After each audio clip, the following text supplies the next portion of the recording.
ఏ బాటైనా పర్వాలేదంట, సమయంతో సాగటమే మన సింపుల్ సిద్ధాంతం.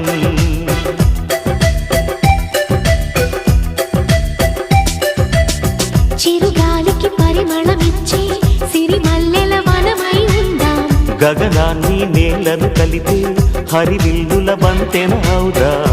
ఆనందం అంటే అర్థం మనమందా, ప్రతి పూట పాతై సాగే హుషారు సరిగమలో. ఎన్నో ఎన్నో రాగాలుండే సంగీతం కాదా, చల్లకి నవ్వుల కేరింత.